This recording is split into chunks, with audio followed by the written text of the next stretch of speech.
This week in the Monday Night War, it is post in your house mind games for WWF. We will decide an Intercontinental champion, and over on Nitro, all the baby faces are away in Japan, except for one man, the Marc Man, the Macho Man. We're back. Romeo, SP3. This is Tru Rewind. This is Tru Rewind. This is Tru Rewind. This is Tru Rewind. This is Tru Rewind. This is Tru Rewind. This is Tru Rewind.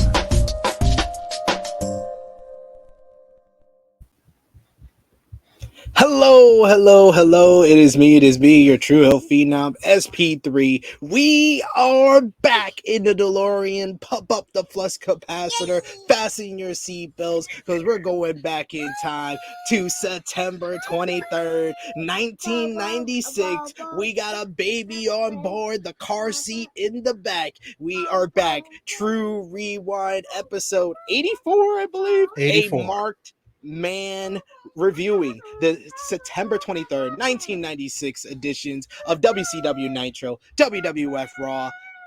My driver of the DeLorean, Mr. Romeo Anthony Cologne. How you doing, sir?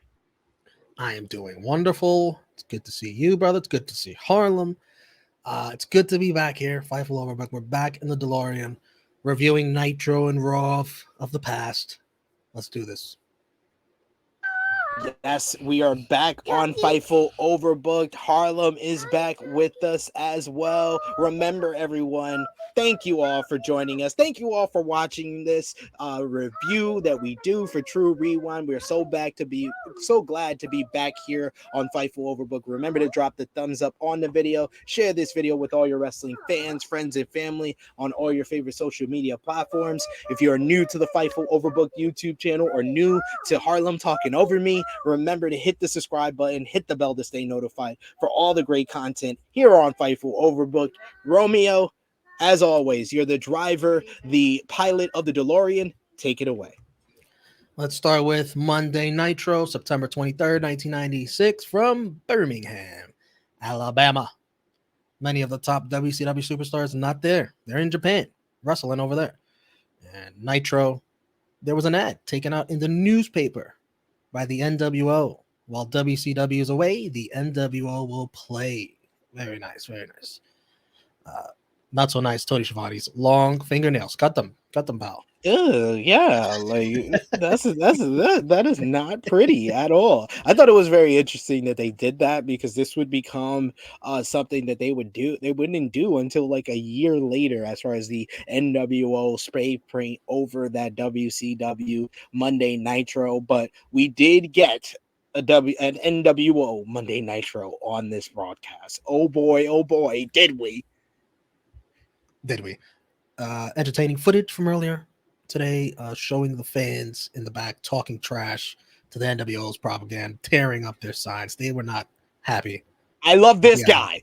This guy cutting a full-on promo with no mic, so we couldn't hear the promo, but he was full-on talking into the camera. You would have thought that he was paid to do this entire promo with the passion and the enthusiasm that he was giving it. We start off Nitro with Conan with the Taskmaster versus Brad Armstrong and Juventud Guerrera, who got jabroni entrances. The story of this match, Sullivan didn't really want to get tagged in at first. You see all the propaganda in the crowd. They were playing that up as well with the NWO stuff. Sullivan finally tags in, and Taskmaster wins with the very, very dreaded double foot stomp on Armstrong. You know, Finn Balor wishes his coup de grace was as strong as this foot stomp that Sullivan does. It's like jumping off of a curb instead of the top rope. That's what his curb stomp is. This move is such a transitional move that Hoovy doesn't even think to come in and try to break up the pin. He's like, oh, I'll just kick out of that. And he does not kick out of that. Hoovy 100% just stood on the ropes like, I thought you were gonna kick out and tag me. I didn't even think to break up this pin. Then, for no reason after this match, Bubba and Sullivan attack Conan.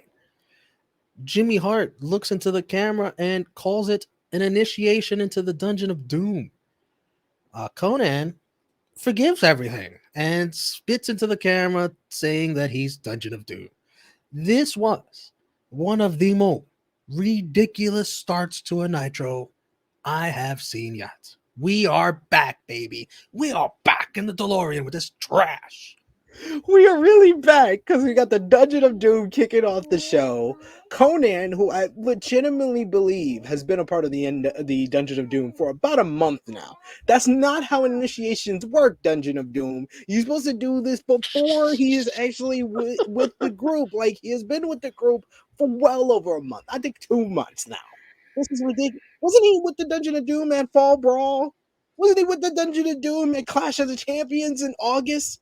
Like, what are we doing here? We're at the end of September. How do you initiate someone like that? That's how we start. We go to the back. It's time to bring us back down. Bring us back down. Who can bring us back down? The Macho Man Randy Savage. That's who. It's time for a promo. And this promo was so all over the place. I had to rewatch it several times just to write down every single thought that was going through the Macho Man's head. He questions if he is a marked man. On WCW being in Japan, he says he was booked. He was booked for Japan too, but he took himself out. Not because he's got any unbelievable stroke, a little bit of a dig at somebody, just because he felt like he needed to be at Nitro. That should end well. His comments on Elizabeth. Boy, oh boy. Not this lifetime, not the next, but maybe in 100,000 lifetimes, there'll be 2 goldfish swimming in the same water. This promo was so all over the place, he actually says, now nothing makes sense. That is an actual quote from the Macho Man during this promo. Now nothing makes Very sense. accurate. Very accurate assessment by Macho. And on on Halloween Havoc, he's going to make it very scary. And he's not scared. He's going to wipe Hogan out. Understand that? Actual question posed by him. Do you understand that? Classic Macho Man promo. No, it's timeless. No matter 50 years from now or in 100,000 lifetimes from now, this is still going to be timeless and funny to rewatch. Loved it. I love all Macho Man promos because they have a sense of he knows that people are not going to understand bits and pieces of it, but he says it with so much passion, so much charisma, that is always one of the more memorable things on this show. So, I mean, it's always fascinating to see these Macho Man promos. From the Wrestling Observer newsletter. New Japan and WCW held a joint 4-day tournament in Japan that New Japan dominated. Scott Norton was the only WCW guy to make it to the Final Four, and he ended up suffering a shoulder injury. Ric Flair, also injured his shoulder during the tour. Both men had to pull out the rest of the shows. The tournament ended up being won by Sasaki. By the way, this shoulder injury that Flair suffers ends up being very significant. The torn rotator cuff. He ends up wrestling 2 more WCW matches with the injury before going to have surgery. And a lot of people say that when he returned, he was never the same. He's already entering his late 40s and was naturally going to go downhill a little. But we still saw he was arguably one of the better wrestlers in the company just recently when we've been watching him. But this rotator cuff injury is really going to slow down Flair's in-ring greatness. He'll show flashes of it here and there. But he's going to start showing his age in the ring because of this injury. That's disappointing to hear because, yeah, like you said, if you go back and look at the archives of Tru Rewind, most of the shows we give Ric Flair the match of the night. So to know that he's going to take a step back in quality, at least, it is a little bit sad that this is kind of the end, and that it happened in Japan. It didn't even happen in a WCW match. Next up, we had Mean Mike Enos versus Chris Jericho. We got a nice pop. Chris Jericho coming out to the theme music of Boy Meets World Season 2. Beautiful. Eno starts the match with a handshake and a slap. He has no honor. We learned that it's Harlem Heat versus the Outsiders at Halloween Havoc for the tag titles. See how long that lasts. Stay tuned. Enos has some ugly footwork, but I thought he was good here at being a heel and using heel tactics like a suplex on the damn steel steps. That was vicious. Enos locked on a Boston Crab, ironically, on Chris Jericho. The audacity. It's where Chris got the idea. He's like, maybe this is effective. Match ended with Jericho reversing a powerbomb into a pin. Very athletic and fluky. Jericho didn't get much offense here, but got the all-important W. Anything you want to say on this? I actually thought it was a pretty decent matchup. Enos, like you said, he's not the best worker. His footwork is kind of all over the face. He always looks like he has two left feet, but he was in there with someone like Chris Jericho who sold for him, made him look good, made him look like a powerhouse despite him not getting the win here. Back from commercial, I hear the epic music that I know so well. The drums of the theme of Goldberg. Are we finally going to see the debut right here? I didn't know he came out this. Boom, boom, boom, boom. Yeah, I was really confused. It's Pat Tanaka. What? Pat Tanaka? When I tell you, I lost it. I lost it watching this because I was so confused when I heard the drums. I was like, wait, didn't he like debut at like the fall of 1997, not 1996? Is this like an early? No! I was like, they got young Mr. Miyagi. Oh, he coming out to Goldberg's team. Pat Tanaka's a legend. He's a legend in his own right. I'm not trying to disrespect Pat Tanaka, but him coming out to Goldberg's theme was one of the funniest things I've seen on an episode of Nitro. I honestly wouldn't mind if the team at Peacock, whoever handles all this, if they went back and just dubbed over that theme with some other bullshit, some generic shit, just so somebody else watching this for the first time doesn't have to go through what I just went through. It was like immense disappointment. Let me be the last one. Wet fart in church. Oh man. Thankfully, out comes Glacier, and I need Glacier to whoop Pat Tanaka's ass for having the audacity to use that theme. Of course, we got the blue lighting for this match. Glacier got back up. He got back up awkwardly from a move, but still kicks Tanaka's head right off for the win. He tried to do like a split up. He tried to do like a split and then get up from his feet. It looked pretty weird, but yeah, he took his head off with that kick. Yeah, and that's that. I guess WCW heard about Olympic gold medalist Kurt Angle entertaining WWF, and they already got Mark Henry in tow. So WCW brings this guy to Nitro, Matt Gaffari, but he's a silver medalist. What? Silver? The first loser? At least he got a medal. WWE would eventually get people who were just Olympians. They just got to say you're an Olympian. Can't even say you're Olympic medalist. You can say Olympian. So maybe I'm being too harsh. Yeah, maybe just a tad bit. Even though I think talking about the Glacier match, I think WWE probably watched this before the Pitch Black match, the Glacier match. Say what you want about the Pitch Black match. We didn't have nobody coming out to Goldberg's music. The bar has been lowered, folks. Speaking of Kurt Angle from the Wrestling Observer newsletter, the latest word on him is that he's interested in competing again in the 2000 Olympics and therefore will not be accepting any of the offers that WWF and WCW are throwing at him. I hope we see him again someday. I'm disappointed, Romeo, because you forgot. From the Wrestling Observer newsletter. I was saving it for something more dramatic. I mean, no, we do it every time. We need to do it every single time.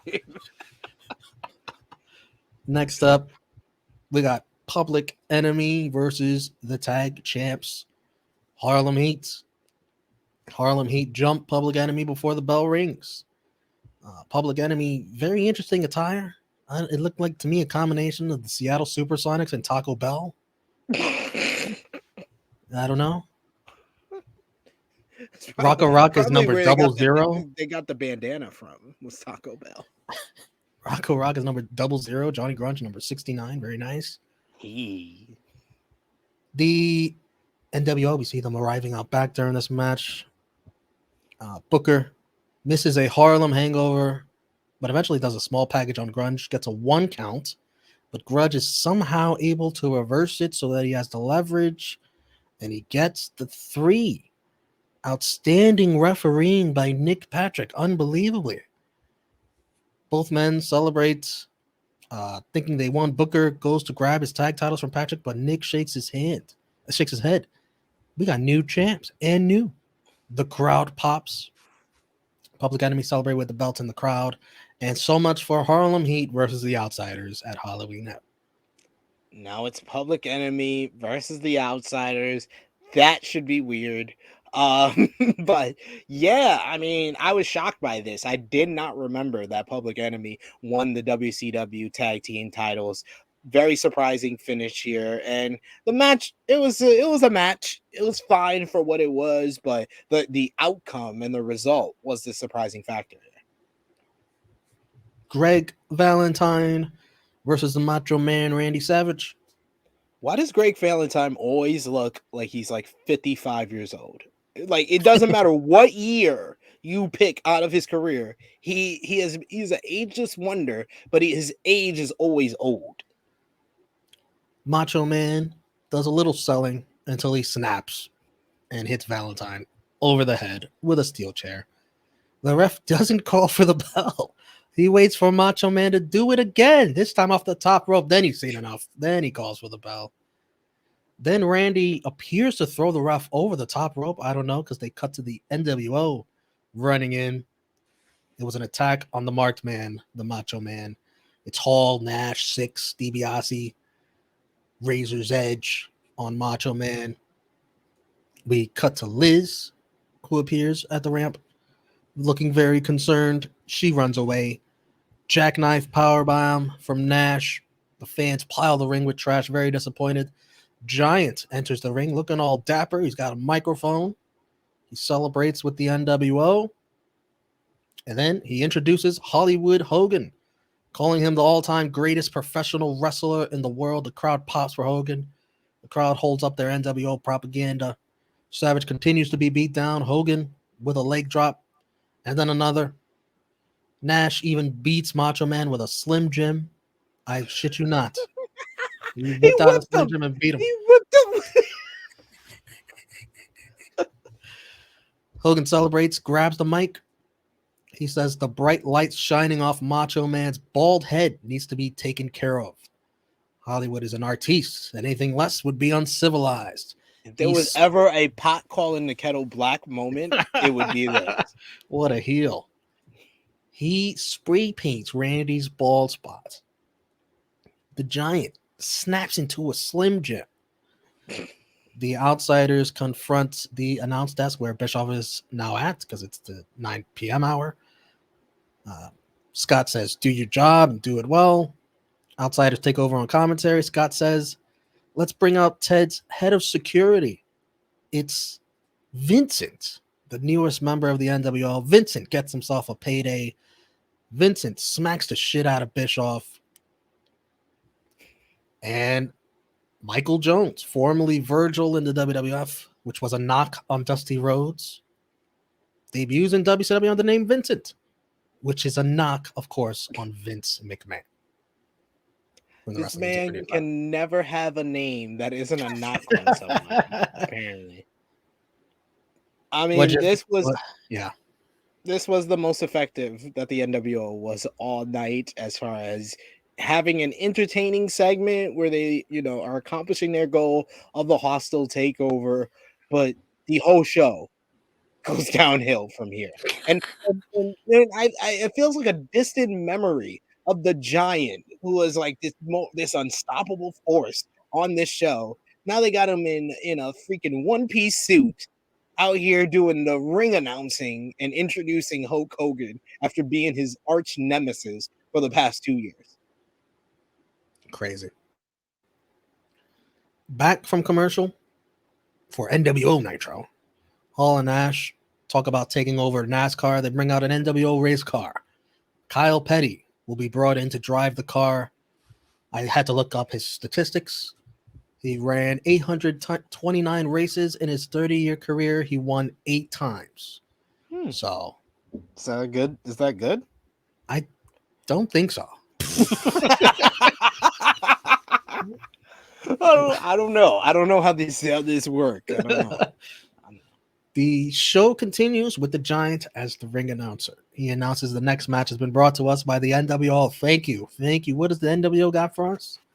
They got Jim Powers with Teddy Long coming out here. Nash asks, he's on commentary.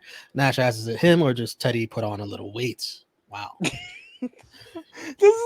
Their commentary was so just, I'm going to insult everyone that comes on camera. He's facing VK Wall Street. The ring has still not been cleaned of debris. Nope. Hall and Nash have to get a closer look. And by closer look, I mean they just beat up Jim Powers. The ref says this ain't WCW and wants nothing to do with this and leaves. Nick Patrick arrives and he says we need someone who will uphold the rules. He will ref. The Giant is having fun destroying Powers. Powers doesn't know the setup for a basic choke slam. He thought it was a clothesline. He bumps for it terribly. Hogan is seen spraying the N-word backstage. He was writing the script too. He was right. You see how his eye is? That's not a W. That's an I. That's a scripted I.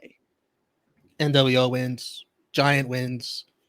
Hogan then runs into the Nasty Boys backstage, congratulating them for a wedding, and it says he wants to talk business. Hogan gives his room key and tells them to get ready. They comply. Look at that. Look at that. Hogan's such a nice guy, helping out his old friends. All of that was trash. So bad. And it only gets worse, ladies and gentlemen. It only gets worse. From the Wrestling Observer newsletter. The Nasty Boys have been working house show matches against Hall and Nash and were upset because they worked to get themselves over as babyfaces and wouldn't sell, which left the Nasty Boys to get booed and look stupid since they're supposed to be the faces. The Nasties have been complaining to Hogan about it. I mean, I'm not surprised with the NWO. It feels like even like the Hogan scene, it felt like he was, when he's calling the fans the NWO lights. I know, like, there in his head, he's like, oh, that's a heelish thing to do because they're booing us.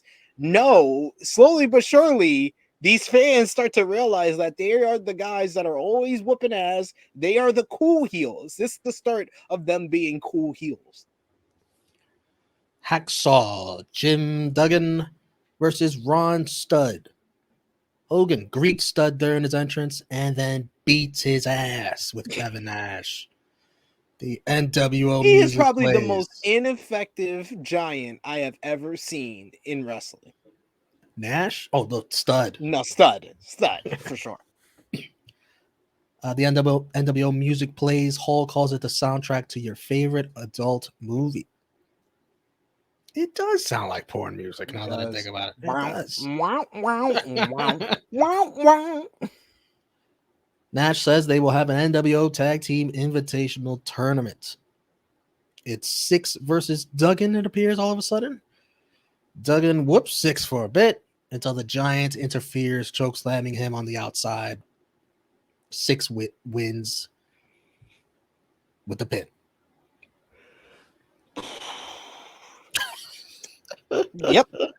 Yep, guys. This is Nitro. We came back for this. You should thank us. Send a comment. Send a super chat. I don't know. Why are this is the part of the trip where I'm like, are we there yet? Like, can we get past this? Can we get to Halloween Havoc or something? Oh God, this show is dragging. By the way, I think that was Six's first match. Way to debut him having his ass get kicked by Hacksaw and having Giant need to save him. Against Hacksaw, Jim Duggan. Bischoff asks Hogan, what do they want? And Hogan says he knows their list of demands. Basically, they want Ted Turner's money. The crowd foolishly pops for NWO Sting. Gotcha. Nash questions who is he facing, even though he picked this match. It's some guy named Bo Ledoux. Anyways, Stinger Splash, Scorpion Deathlock for the win. The crowd chants, "We want Sting! We want Sting!" NWO Sting holds on to the move for a bit. Technically, you got Sting. You got Sting. You got Sting. And now it's time for the main event. High Voltage versus the amazing French Canadians. But wait, the Outsiders take the place of the Canadians. Jesus Christ. Nash with a jackknife, Hall with the pin. Really, that's it. NWO celebrates at the commentary table. Hogan says he will get his kid a Macho Man punching bag for Christmas. They show replays of the beatdown of Macho Man and laugh all over it to close Nitro. This was a 2-hour show. Oh my God. This might be one of the worst episodes of Nitro we have ever seen. Welcome back. Welcome back. Welcome back. We're back in the DeLorean. We're back on Fightful Overbooked. We got the worst WCW Nitro episode I have ever seen. And we had some really bad ones in 1995, but boy, oh boy, I'll take anything to go back to Phantom of the Opera Hogan, Pizza Hogan, Dungeon of Doom. I paid money to go back to that compared to this crap. And this is their hottest angle. They had one of the worst episodes because they decided to ship everybody to Japan. What are we doing? Everybody that was left was just no match at all for the NWO. The NWO overpowered everyone. Once they beat up Macho Man, it sucked the life out of the show because everybody else looked stupid because of it. Nobody could put up a decent fight.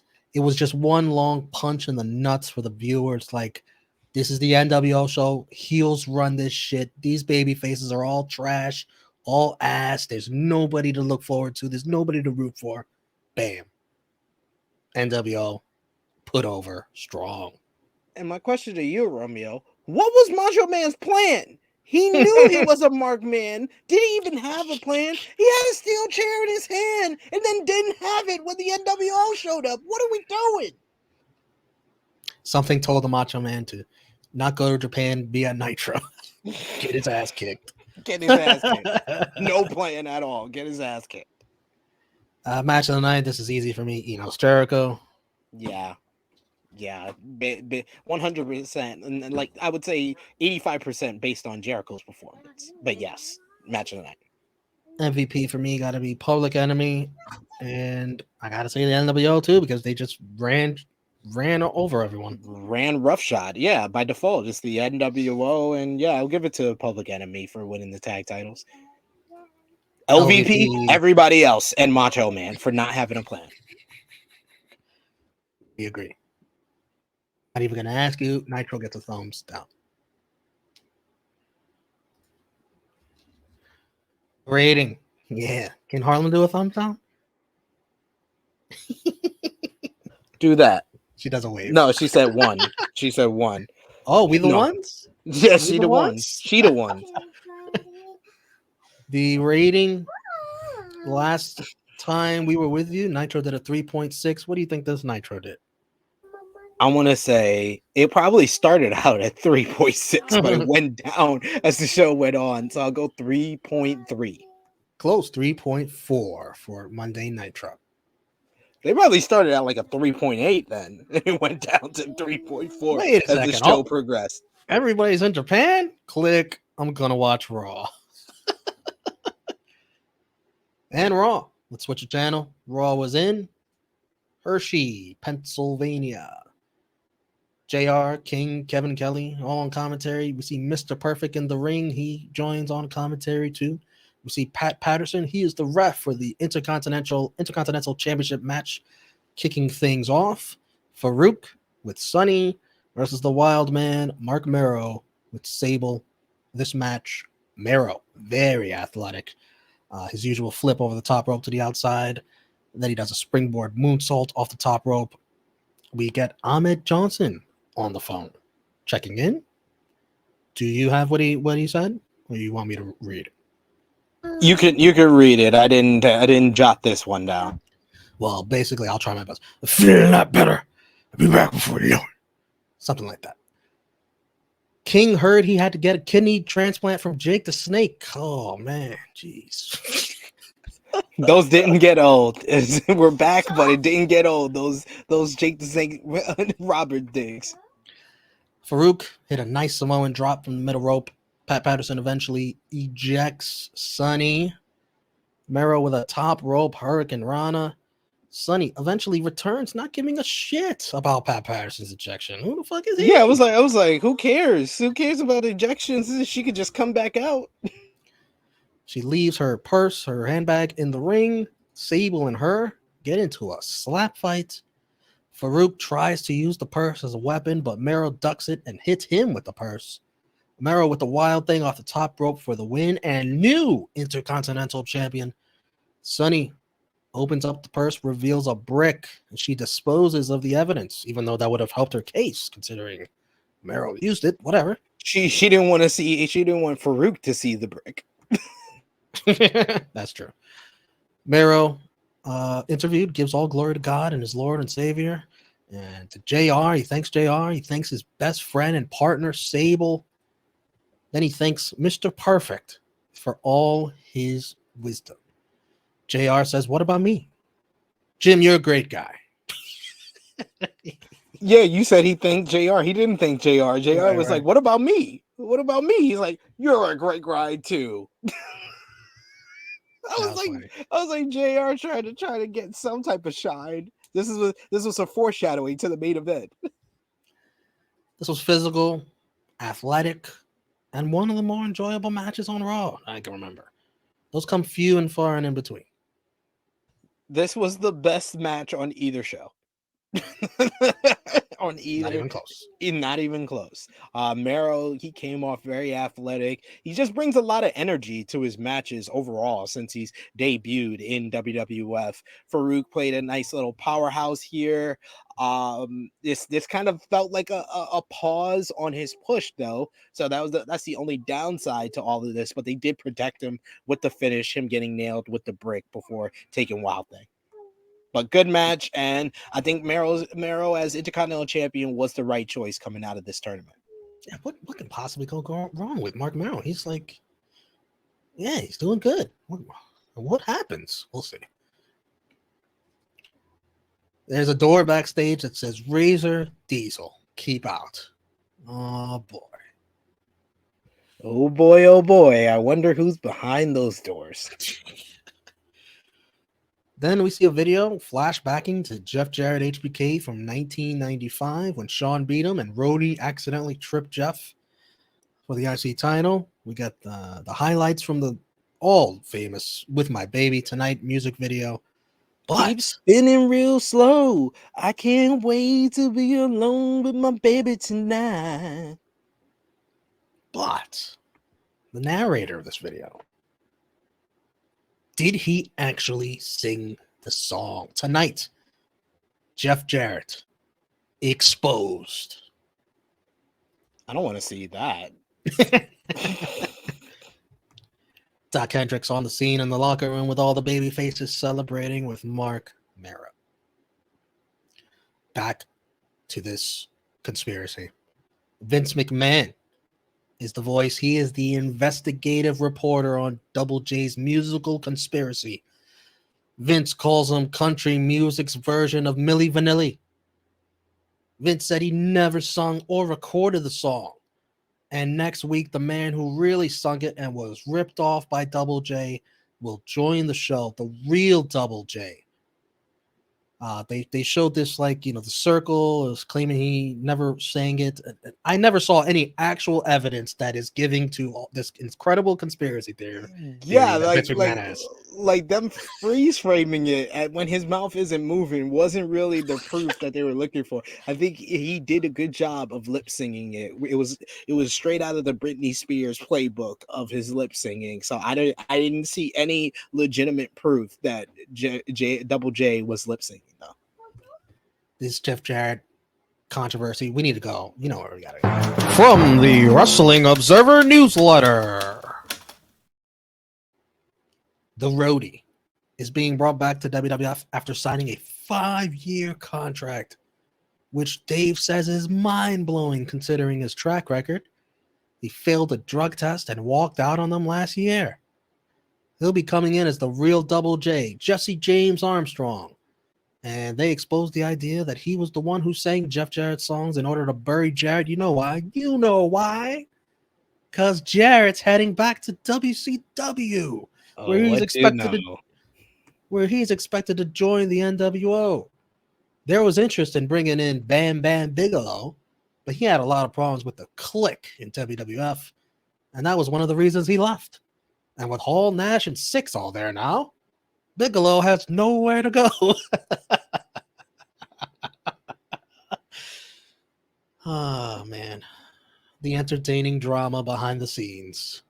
You gotta love it. You gotta love it. But yeah, I didn't know that about Road Dogg, that he got busted for a drug test in '95. So very interesting of them going out of their way to bury Double J. But this is the pettiness of the '90s, so not very surprising.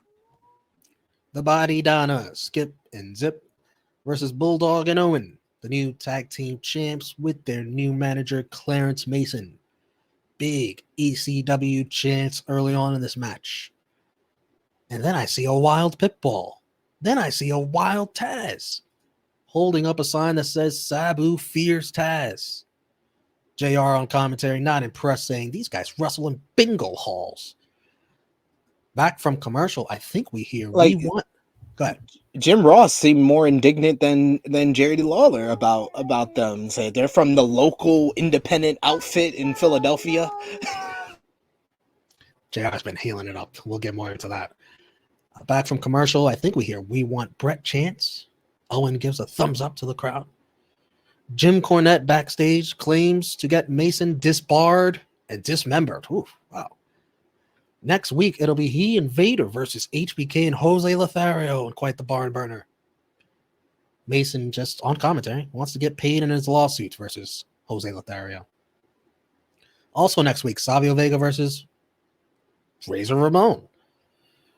Owen wins with the sharpshooter. Decent action, but never got into any near falls territory. Owen and Bulldog on another level than the Body Donnas at this point. Yeah, this was fine for what it was. Owen and Bulldog make a very good team, a very good addition to this tag team division and being the champions. Body Donnas, they just have not been over since Sonny left them. That's the real issue here. I think if they got a little bit more time and the fans actually cared about the Body Donnas, this could have been a really good matchup, but it was just fine in getting over the new champions, Bulldog and Owen. And it was really the backdrop for more drama between Clarence Mason and Jim Cornette and everything else they were talking about on commentary. Let's get more into this WWF ECW thing. From the Wrestling Observer newsletter. Several weeks ago, Vince McMahon contacted Paul Heyman about forming a working relationship to work together against their mutual enemy, WCW. The two sides plotted a fake shoot angle, which took place at the recent In Your House in Philly, where Heyman, Dreamer, and Sandman were at ringside and got involved in a match briefly. The next night on Raw, which was tonight, Taz showed up with the Sabu Fierce Taz sign, And JR briefly acknowledged ECW as a promotion that runs in bingo halls looking for attention. More stuff happened when the show went to commercial, which Paul Heyman demanded so it would seem more real, such as Vince McMahon screaming at Taz, and it got over great with the live crowd.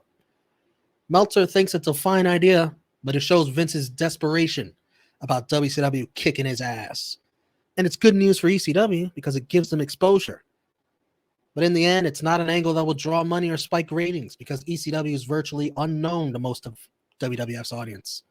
It's a huge story in the internet and newsletter world, but in the overall scheme of things, it did pretty much nothing for the average WWF fan. It definitely helps ECW, though, because it positions them as a renegade group, which is exactly what Heyman wants.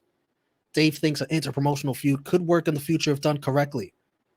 But as of this week, there are currently no other plans in the works, despite what happened on Raw. Heyman is said to be against the idea of doing a real interpromotional angle because ECW has spent years trashing WWF on their shows and wouldn't look good to their audience for ECW to be openly working with them in any significant way.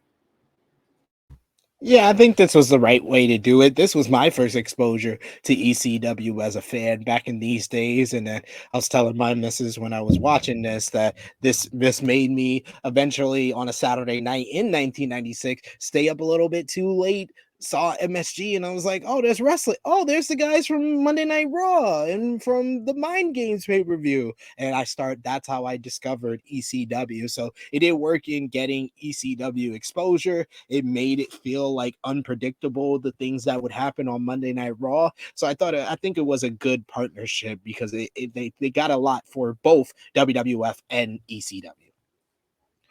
We got Taker in the graveyard. Want me to do this? I got this. Uh-oh. The wounds I suffered at SummerSlam, I have just begun to heal. But there's one scar I shall carry for all of eternity. The scar of betrayal. Paul Bearer. Mankind. Last night, you witnessed who truly is the master of the mind games. And mankind, I have condemned you to eternal damnation. Mankind, I am going to bury you alive, and you will never rest in peace. October 20th. Buried alive.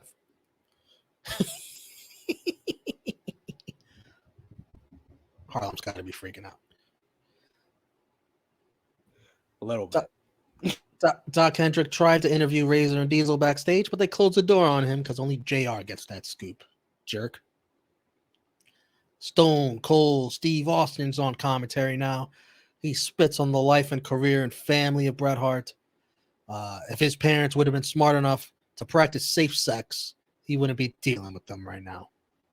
Jesus Christ. By the way, replace spit with a word that rhymes with it, and you can't say it because of the censors. It's Hunter Hearst Helmsley versus the Stalker, a.k.a. Barry Windham. Hilariously, Triple H now books his two nephews. Yes, well he soon. does. Get well soon, Barry Windham, by the way. Recently Yes. suffered a heart attack. This Sunday, they are back at MSG, the scene of the crime, where Triple H has been punished ever since. Hey, he's coming out. He's coming out the other end. He's got an angle going on right now, which we'll get to with this matchup. So it hasn't been, he's coming out the other side, at least. Mr. Perfect comes out for a closer look at Triple H. That this storyline never goes anywhere, by the way. Spoiler alert. Stone Cold. No. That's actually false. There is a payoff for this, actually. Stone Cold calls out that the Stalker is Barry Windham. And why does he cover his face with paint?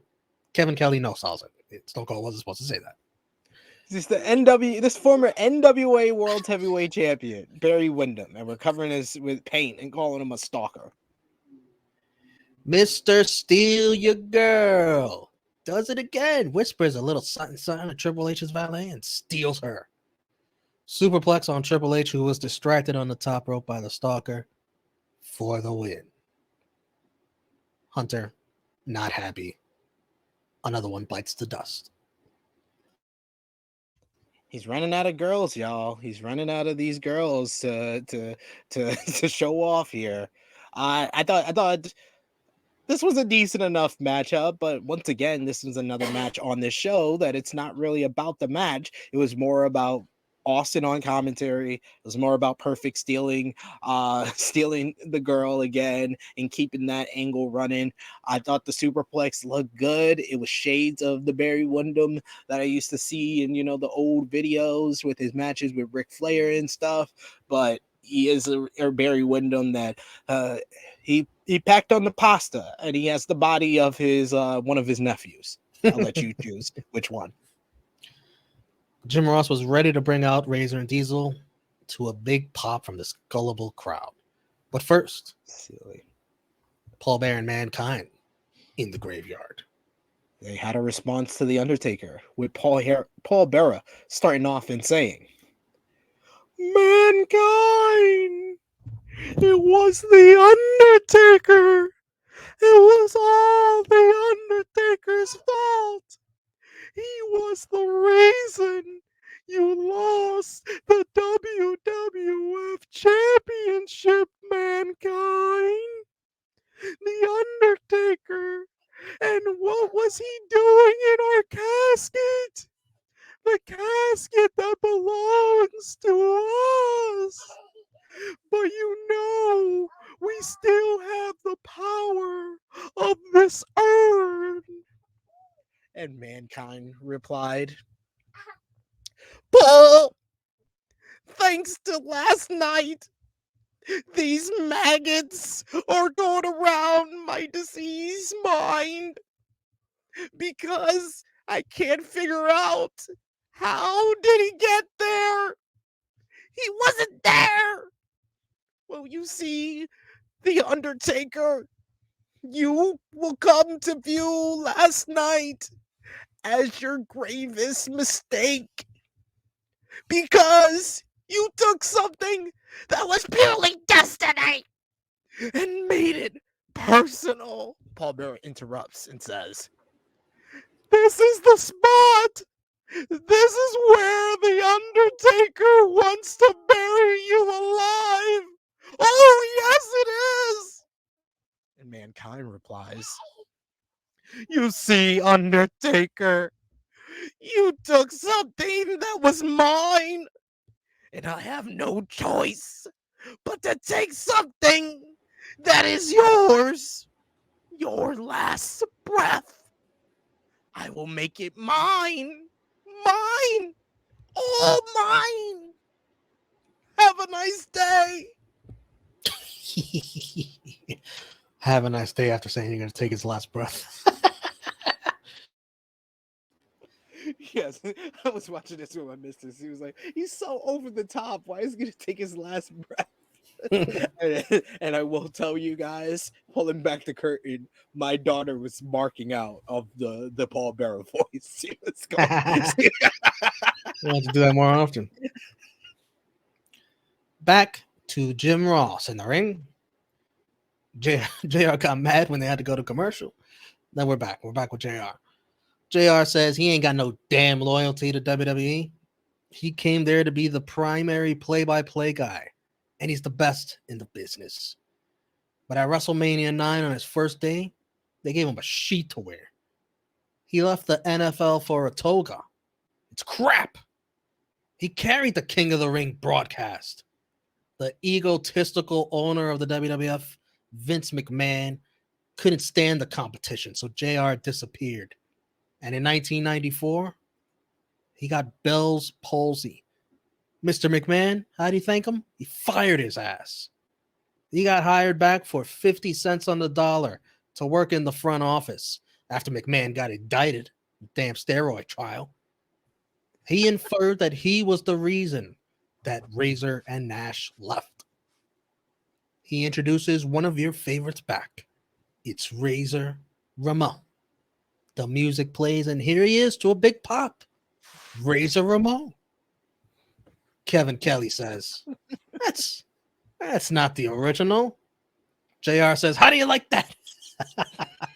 The crowd is not as excited as they were before this segment. I love King saying that Razor looked like he packed on a few pounds.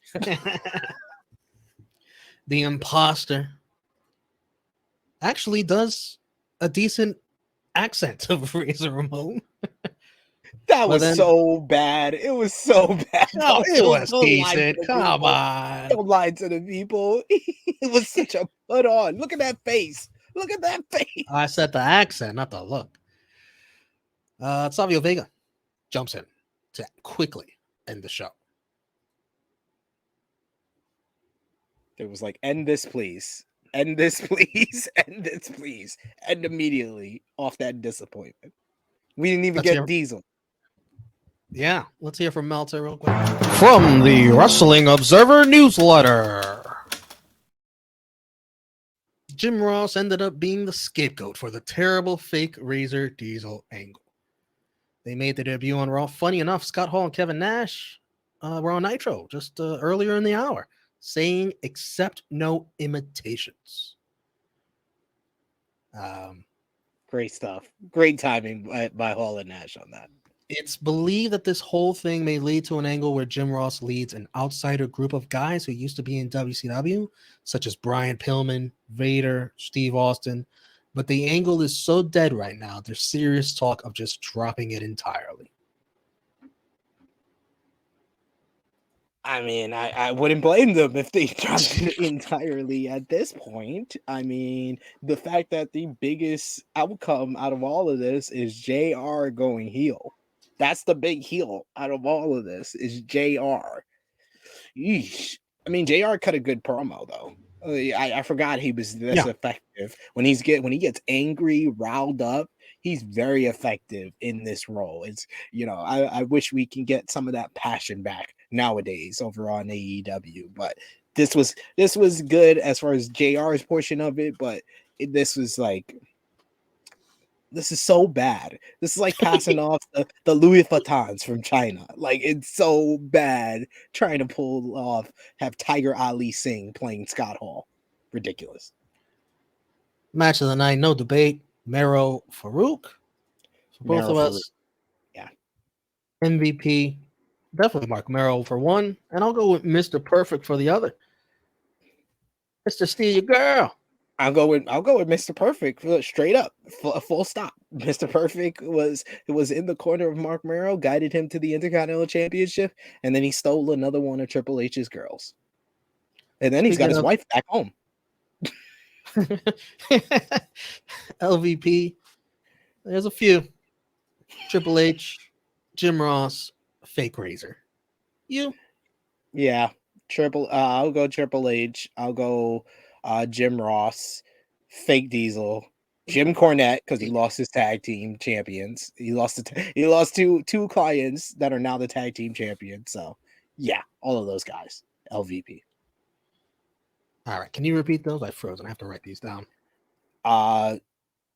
Triple H, Jim Cornette, Jim Ross, fake Razor. My LVPs. Oof. Thumbs in the middle. We will give this show thumbs up, thumbs middle, thumbs down in 3, 2, 1.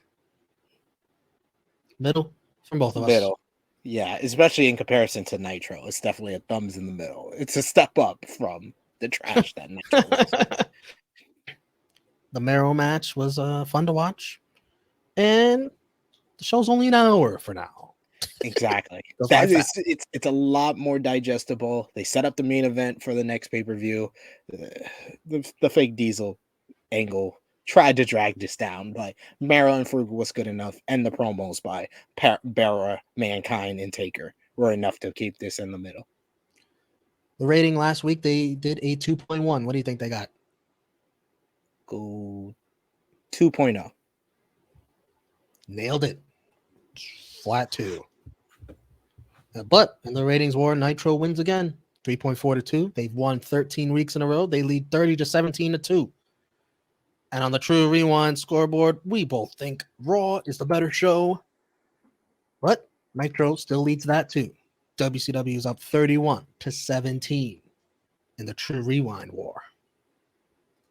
Very nice, very nice. Thank you all for joining us for Tru Rewind episode 84. Romeo, you want to let them know where they can find you?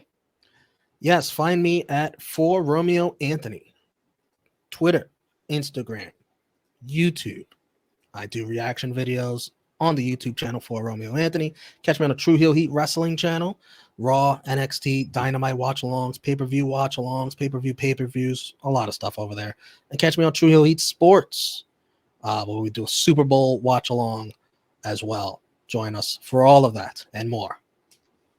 You can see me here on Fightful Overbooked every Tuesday, 8:30 a.m. Eastern Time, FMC, once a month, Degrassi Dues with Steven Jensen, at Tru Heel SP3. You can find all the other content that I do, the Tru Heel Heat YouTube channel, every Thursday, 1:05 p.m. Eastern Time, AE Ramble, and every Saturday, 11:05 a.m. Eastern Time, the Tru Heel Heat Flagship Podcast. But thank you all for welcoming us back on Tru Rewind. Hopefully, it gets better as we go along in the DeLorean. You can unbuckle your seatbelts. You can turn down the flux capacitor. This has been Tru Rewind, episode 84, a marked man. We are signing off until next time.